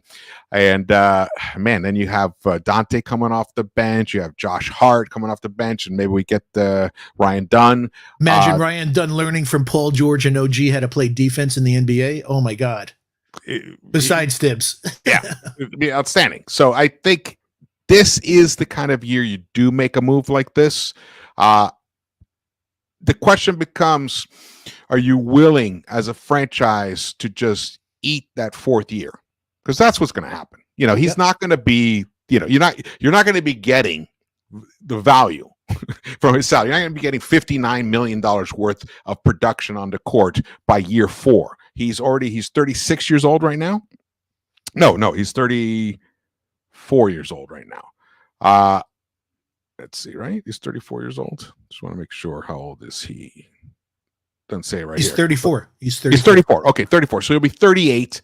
And we've already seen that he's injury prone. Though last season was the first season he played almost the whole year compared to the previous 4 seasons. You know what? This guy could use a change. This guy could use the energy that New York has. At one time, he was considered the 3rd best player in the NBA pre his terrible injury. Remember that when he was with the Pacers? Yeah, it was LeBron, Kobe, and Paul George. And then when Kobe retired, it was LeBron and I don't even know who else at that point. There was Steph and Paul George. He had that Indiana team right on the cusp. Then he had that terrible injury. Went to the Clippers, and he could never get Kawhi and him on the court for enough of a stretch so they could turn that team into a tremendous team. But I've seen them play a lot. They were dangerous. I think he would be an interesting acquisition for this team. I know that people were talking about Kevin Durant, but there's something about that guy. I just, at this point, and he's one of the most incredible players ever in the history of the NBA, an incredible offensive weapon. But I think Paul George is hungrier. I think he would also fit in with a Thibodeau team beautifully. And he has a healthy ego, which is important. It doesn't, but most great players have an ego of some kind, but his is healthy. And he and Brunson would be an amazing combination of players. It's just, I'm with you. Look at it as you're going to pay whatever it is. What is it? They're talking $210 million or something like that for 4 years. Look at it as $210 million for 3 years. Is that worth it for you? And instantly becoming the favorites to topple the Celtics, and you're keeping him away. Remember this too. This has tremendous value because our window is not that big. We keep him away from the 76ers. Exactly. So those are all things to consider about. And there's another thing to consider, and I'd love to chat with their thoughts. How do you feel? We're talking about that money. How do you feel with Julius? Do you want to pay Julius Randle 4 years, $198 million, or 5 years, $300 million? I don't. I love Julius. The interviews, him hanging out with his son. I love the guy. This has nothing to do with it. It's a business decision. So I love Julius. I respect him as a man. I respect what he's done on the court to make all NBA and all-star teams. You have to be an uber talent. But at the 4, I don't want to put, and we've seen the injuries over the last few years. I don't want to pay $50 million a year for Julius Randle. At 31, 32, 33, or even worse, I don't want to pay $60 million for him for a 5-year contract. And that may be a normal thing in the NBA, but I'd go a different route personally. And in addition to that, the Knicks are not going to extend him this summer. So that means he's going to be a free agent next year. The beauty is the Knicks will have the ability to give him a longer contract than any other team, and they can negotiate down the actual value of that. And no one's going to come in and blow Julius Randle away because he is injury prone and he hasn't proven himself in the playoffs. So they're all the other teams that are contending and need somebody are going to be facing the same situation that we're facing with Julius. So at this point, makes no sense to just wait. Let him play it out. And here's another thing that I want to whisper. His type of injury, there's no guarantee the surgery is going to solve it. I hate to say it like that. But the way he plays, with the bang, bang, bang. Using that shoulder. Yeah. Yep. Uses that shoulder as a battering ram. Like you said, that's an unstable thing. That shoulder could come out real quick. Yeah. Yeah. And it could be just a perpetual type of source of injury for him ongoing. Let's hope not. I hope not. But there is that risk. There is that chance with him. And the reality is we were one bad game 3 on Indiana away from being in the Eastern Conference Finals without Julius Randle. So I don't mean anything. I've said this before. I have great respect for him, but his style of game is very. It looks great in the stats, but the minute Julius Randle gets the ball, it's an ISO possession. So you look at the players on the film and you stop, rewind. They're looking: do I continue my rotation? Do I stop my rotation? 1,000, 2 1,000, 3 1,000. Julius still has the ball. You have much better ball movement when he was out. The team, we were a better team without Julius, with ball movement. So I respect Julius, but I definitely know there's life without Julius. Definitely, you're talking about the Julius that we've seen for long stretches as a Knick. However, that in January when OG came to this team, too small of a sample, man. It is a small sample, but he did adjust his game. His turnovers went down. He started passing the ball out quicker. He was reading the defenses better. If we get that guy next season, which I think that is the hope, if he does return, then he'll definitely be a much better version of himself. But again, we know the thing about him is he is moody, and his lows are very low. His highs are great, all NBA level, all-star level, but his lows can be really, really low and can be damaging. So he's one bad call away from being, losing his cool. Yeah, flinging the ball at the ref's face. Yeah, he's never done that. He's never done that. But or just not running down the court and arguing with a ref while you're saying, "Why the hell isn't he on my frame right now? Yeah. Where the hell's Julius on defense?" Yeah. But you know what? He definitely had stepped up in January, and if he brings that next year, it'd be awesome. But I am not convinced that this injury is completely behind him until I see it on the court. because of the type of injury and the type of style that he plays. And he's going to be too expensive. And like you said, this Knicks team, let's just all be realistic here, guys. Because I know there's a lot of people who love Julius Randle, but the reality is we were one game away from the Eastern Conference Finals, and he didn't play at all in the playoffs. He didn't play at all. So you can say to yourself, oh, if he had played, well, we would have been in the NBA Finals. Yeah, there's definitely an argument to that. But the actual proof, the actual data is he doesn't step up in the playoffs. And then I heard some other people talking, oh, what do you mean? He did have some good games in the playoffs. It says, fuck that, man. We don't need good games from our all-star, from our all-NBA player. I want great games like Jalen Brunson gave us. 40 points, stuff like that. You know, having a good game from your main guy, it's not enough. That's a very low bar. You hear Shaq talk about this stuff. If you're a superstar in the play, you got to take a team on your back. Yeah, if you average 24 points in the regular season, you should average 34 points in the playoffs. So let's just be realistic here about who these players are. Because I don't want to be sitting here next year thinking, oh, we missed our window. So this team has got to make something happen. Leon knows it, and Thibs wants it to happen. We have the ingredients, but we have a window. It's not that huge a window. And also, the way Brunson plays, I mean, I'm worried about him too.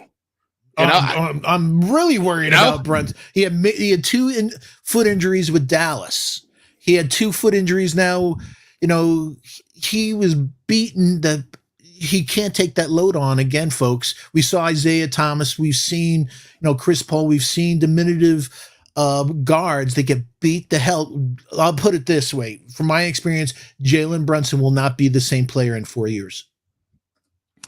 There's a chance. There's an argument for that.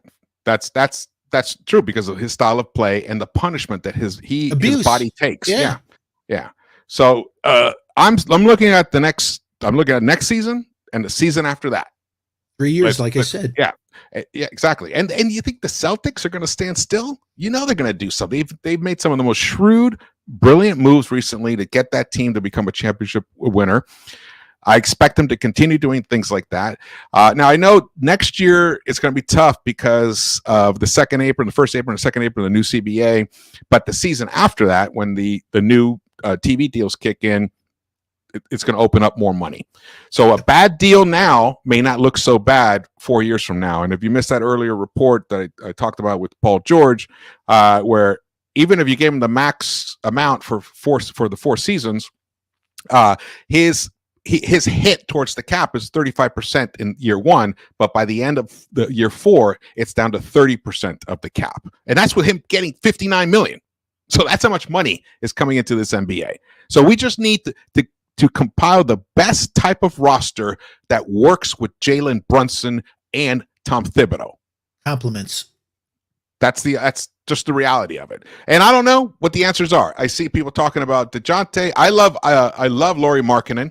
I personally do love Lauri Markkanen. We're going to do more shows about this.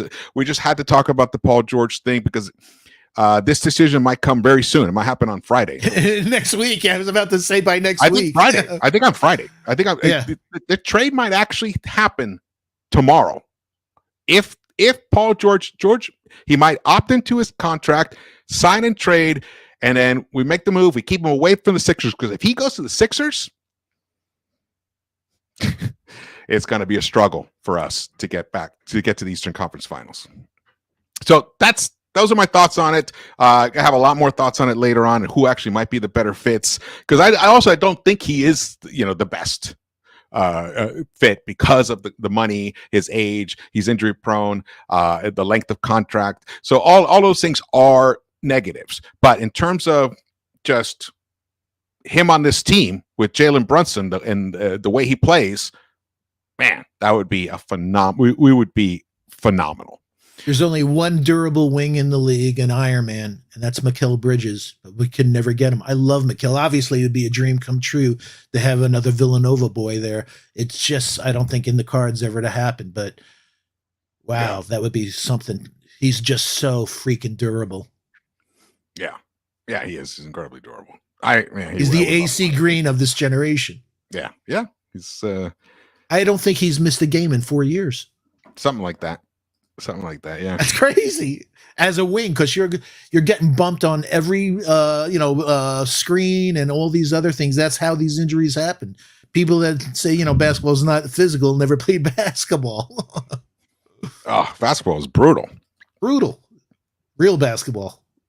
I blew my ankle out playing basketball, man. It was terrible. All right, I think we're anything else you want to talk about? Look for a 3-team deal for Mikal Bridges. That would be awesome. Yeah, there's not definitely. I'm not saying Paul George is the end even all, Paul George may be a 3-team deal. Yeah, but he's definitely someone to consider if he becomes available. Also, because of the kind of impact he could have on our opponents. So that's another big thing in baseball. That's really important. Keeping a player away from your division rivals. In this case, now it's become the same thing in the NBA right now because there's so much parity. One guy could just swing a team in a whole other direction, especially in the NBA. But he is injury the difference prone. Of a KP can make. I mean, the guy. Okay, Paul George is one of the best. The impossible becomes possible when the right team comes together. At Keck Medicine of US. I hate when they do that. I never even hit start on that. He is an amazing pull-up three-point shooter, an amazing catch-and-shoot three-point shooter. Off the dribble, take it right to the hoop, 3-level scorer. He's a tremendous defender. He's got tremendous length. He's a great passer.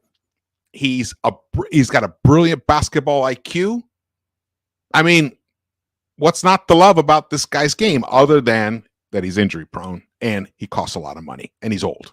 So those are the 3 negatives. But if we're talking about trying to, but other than that, I love him. Push our chips in. Yeah, other than that, push all our chips in for next season to win it all. He's a guy to look at. He's a guy to look at. But there's other guys as well. Like I did, like someone put out Lauri Markkanen. The guy Steve from the Greyhound, we talk about all this stuff. He loves Lauri Markkanen. We talked about all how to construct a trade for him and stuff. Markkanen and Clarkson. He's easy to love. Yeah, yeah. And his length is tremendous. Shooting. He could be our KP, which is ironic because we had KP. Literally. Yeah. Man, this has been fun. It's fun to get back into it. Chop it up with you, Foxy.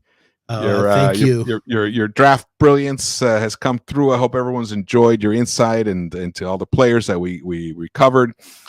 Just to kind of recap that, we think that Ryan Dunn would be a perfect fit for this Knicks team, and that if Leon starts hearing rumors that he might go higher, I think we should talk to the Lakers, make a swap our 2 firsts for their 17th pick, and we can grab him at 17. And also, if he's there at 24, great, we grab him. If the other guy who I think is interesting would be Zach Edey, would be an interesting player if we think we're going to lose out on or have to include Mitch in a trade to make cap space available. So that's a way to do that. Another guy that we like is Kevin McCullough. He's a dog. It could be somebody in the second round. Maybe he becomes he's right there, and we can trade a future second rounder for this year and grab him. Who are some of the other guys that we talked about? Baylor Shireman. Baylor Shireman. Yeah, Baylor. We didn't even talk about him. Yeah. That guy can shoot. Like I said, he's the Brandon Pozinski of this year's draft. He's a great shooter, great rebounder, great connector, high IQ. I could absolutely see a guy like that. Wiz BKLA puts up, thank you for the super chat, brother. JB, DeJounte, OG, Lori, iHeart, and Devo, Josh, Deuce, Precious, Dunn. I'm not sure we'd be able to. I guess we could afford. It could be. That's an interesting squad right there. Thanks for the super chat. It's a nice squad. Yeah, I dig Lauri Markkanen. That's the one thing we have not had is someone 6'10" or taller who can hit the fucking 3-point shot.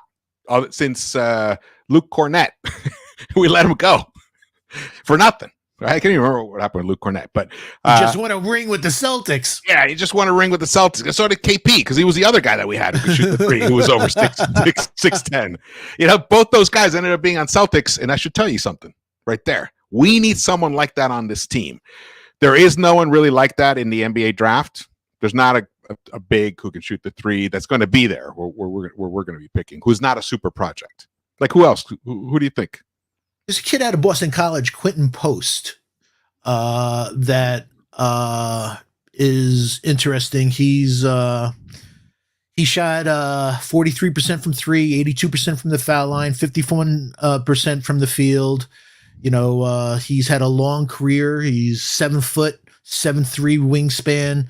From Boston College. Okay, yeah. I see him. Boston College. So I've been scouting him for several years, and there's shades of iHeart in his game. iHeart with a 3-pointer. Really? Okay. Let me see. Let me pull him up here really fast. Present. Why is everything trying to talk to me right now? Because everybody loves you. Everybody wants to talk to you. Here we go. Quentin Post. He's a senior, 7'1.25", 7'2.5" wingspan, 244 pounds. He's a big boy. He's from the Netherlands. Projected NBA 3-point shooter. It's a big strength of his. He shot 43.1%, like you said. Wow. The guy can shoot from the three. But look at that. Didn't get to the free throw line hardly at all.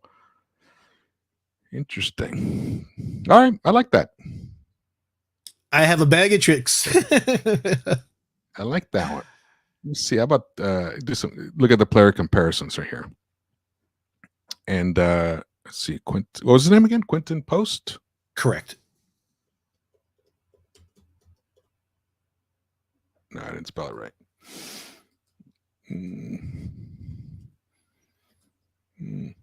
Where'd he go? There it is.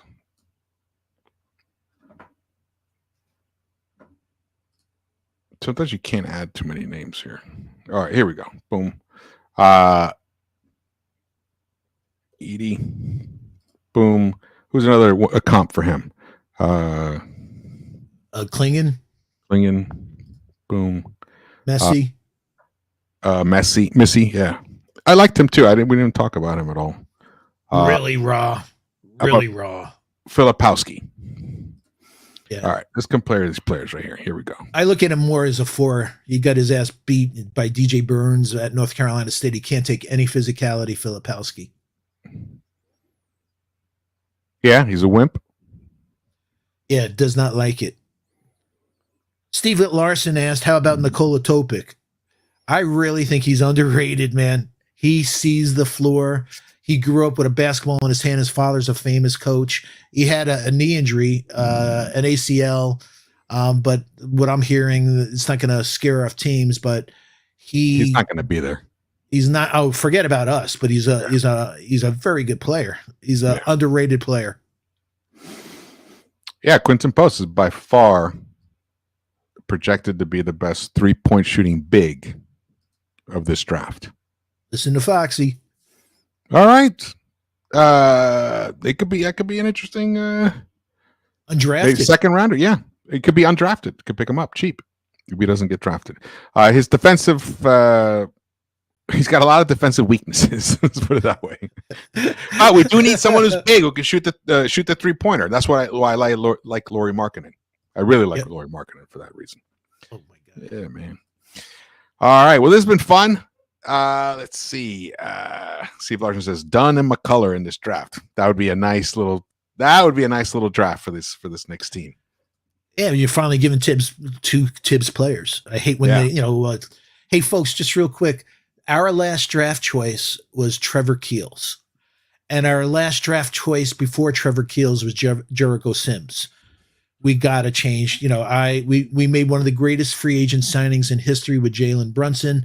Leon's done a lot of things, but the one thing this team has not done is develop young players properly. Get a player and let him be. We did that with Deuce. It took him 3 years and stuff like. And when we got rid of some of the kids we did develop to get OG, but we really need to think about developing other kids for the future. Like I said, this team's getting old. And they're cheaper. They're cheaper. They're cheaper. Yeah. You can mold them. I was incredibly bummed that we basically traded out the last 2 drafts. Terrible. It broke my heart. You know me. I wait all year to talk about my beloved Knicks. And I was like, what, and if they listened to me, we would have had Mark Williams. We would have had all these other players. Trey Murphy. Trey Murphy. Yeah. Who's projected to be Terry Eason. Terry Eason. Yeah. Buzzer Beater asks, is Rokas joining the Knicks? What would be his impact? Great question. I heard that if he believes there's an open roster spot in the fall, that he will come to Summer League. So we'll see. I think he could be that guy on the bench to basically run the second unit. He could be that guy. The downside is he hasn't played in the NBA yet. And for a point guard, it's the toughest position to learn. So there'll be an adjustment period. And the other negative thing is we know Thibs doesn't have patience. So unfortunately, it would have been great if he had been on this roster last season. Could have learned it and then be ready to take over this season. So, but he played in the second best league in the world, though. They did, and I, people ask me, what about Tyler Kolek? And I went, Rokas is a better player than Tyler Kolek. He's bigger than Tyler Kolek. He's played in championships, which means something in Europe. So he's played in really tough, and he's hit big shots. So I'm a big fan of Rokas. I have no problem with us having Rokas at the 2 on the back, the second team, Rokas, Deuce, Josh Hart, hopefully Ryan Dunn. But we'll see. We'll see. All right, we're going to wind it down now. Yeah. Just a couple of real quick undrafted or late second round steals. I'm in love with a kid named Jalen Bridges out of Baylor. He's a 5th-year senior. Shot, he shot over 40% from 3, 50% on catch and shoots.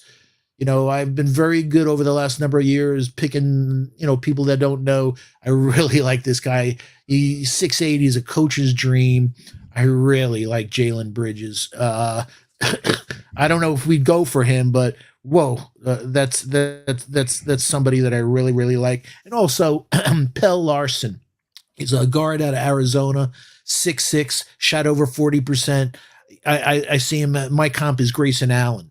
So a couple of unknown guys that could really shock some people, not necessarily on the Knicks, but in the NBA. Like, in the NBA, yeah. I heard Foxy talking about that Jalen Bridges. What a gorgeous stroke! He built one of the nicest shooting strokes in this whole draft. Mm-hmm.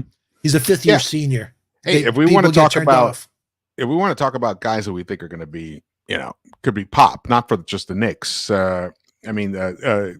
He's risen up the board. The guy from UConn, Castle, Stephen Castle. I like him a lot. He's going to be a project, but I like him a lot. He's a jumper away from being the next Jimmy Butler. Stephen Castle, great IQ, phenomenal on defense, multi-positional. Love the kid. Incredible versatility. Nephew of my friend Hard Will, so I'm definitely a big fan of his. But seriously, he's a jump shot away from being the next. And also, talking about a Tibbs type of player, talking about whoever gets him, he's going to get a winner. And if he goes to Charlotte, next to Brandon Miller, and I'm not a big LaMelo Ball fan, but he's really talented. I just don't like him. He's going to bring a discipline to that team that they definitely need. Mm-hmm. And like we did talk about before, but Cody Williams, Devin Carter, those 2 guys, they're going to be NBA pros. They're going to be NBA pros, no doubt. Devin Carter right away. Cody Williams is 3 years away. He has to be in the weight room in the worst way. He just has no strength. He can't finish because of his lack of strength, and he won't be able to hold up. I'm glad he has the prototype length and 7+ wingspan, but he has no strength. NBA is a brutal league, and he's going to need to be in that weight room for the next 2 to 3 years. He's 178 pounds, 6 foot, almost 6'8". Yeah, he's going to need to bulk up. He's going to need to bulk up. The guy we did talk about him, a guy who I think he could really surprise people is Terrence Shannon Jr. Guy, he's a scorer. He's like around who's the kid? The Nets got him. He led the league. Cam Thomas, who he led NCAA in scoring, and look what he does. Guy's a bucket in the NBA. Terrence Shannon has that kind of vibe. I watched him play, and I was like kind of blown away. I was like, what this guy is a senior now? How come I haven't heard about him before? He's really developed into an interesting player. Great motor. Great. Yeah, tremendous motor. So he's another guy who has that kind of pop type potential. Kayshawn George, just an excellent spot up 3-point shooter. I think he has that. No star quality or anything to him, but I think he could be incredibly impactful 3-point shooter. I could see him on a Miami. Yeah. And the guy we did talk about, who I would love for the Knicks, Adem Bona. That guy has freakish athleticism. And he has a nose for the ball. He comes from a winning program, a fantastic defender. He could be an interesting player. Shout out to WizBKLA. Thank you so much for the super chat. Really appreciate it, brother. We're gonna keep going. Like I said, we're probably gonna be on. At least I'll be on tomorrow. I know Foxy might be tired. Talking to me. They won't let me out of the nursing home, folks. Please, free Foxy, free Foxy. Free Foxy. But Foxy, you're welcome to join me tomorrow when the Knicks are about to pick. Who knows? There might be a trade that takes place. Could be very interesting. And then on Friday, I think by Friday, some big decisions are going to be made in terms of the free agency, in terms of sign and trade deals. But some of those sign and trade deals may even come down tomorrow during the first round. And then on Sunday, free agency begins, 6 p.m. Eastern time, I believe. So the minute free agency happens, boom, boom, boom, boom, tons of signings. So I'll probably jump on live to talk about that then as well. And then we have to analyze what happened with the draft. And then we got to look at Summer League. And then we got to look at roster composition and trades. What's going to happen? What are the Knicks going to do moving forward? When they sign and extend OG, is that for the right number? Whatever number they get him for is going to be the right number. Then they're going to extend Jalen Brunson. They're not going to extend Julius Randle. And who knows? He may be included in the trade package. So it's going to be interesting. There's a lot of stuff is going to happen in the next month. I'll just say the next month. So there's no real off season when it comes to the NBA, except for when you first bust out of the playoffs. But even then, some teams fire the coaches and stuff. But we didn't do none of that. We did okay. We did well this season. Injuries, unfortunately, really hurt our chances to go as far as this roster. I'm hoping that guy that we got from Dallas, hopefully he's going to make a difference. He has an unbelievable reputation as a trainer. Yeah, they needed to do something like that. I do remember you were pointing that out before to me. So it is important that that we made that move because, man, we have suffered some weird injuries here. And the way they handle them afterwards. Terrible. Yeah. So that's a really good sign that they got him from the Mavericks. All right. And thank you, everybody, again, for extending your condolences to me for the loss of my father. It was devastating. It's still devastating. I still can't even believe it happened. It's a shock. Call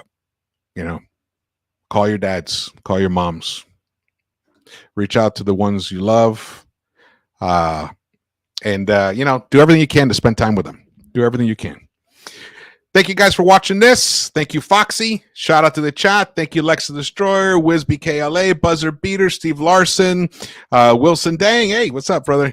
Yes, we did go over Ryan Dunn. Just back up. We actually talked about him almost the entire show, in and out. So if you start from the beginning, you're gonna hear a lot of Ryan Dunn stuff. And folks, and if you couldn't catch it live, drop your comments, and I'll answer every one of your comments. So, you guys know me by now. I'll answer every one of them. So drop your comments and let's help my guy get to 9,000 subscribers and then 10,000 a blink away. We got to get him to 10 soon, please. Thank you. He works so hard. And we'll probably see if I can restream this for everybody. We can jump on and, we'll answer your questions and stuff. All right. Thank you for watching this. We're signing off, but the Knicks-Verse will be back tomorrow. All right. We will see you around the Knicks-Verse. Let's go. Come on, Love Leon. you, fam. Leon, surprise us. Do something shocking and surprising and wonderful tomorrow. Let's go.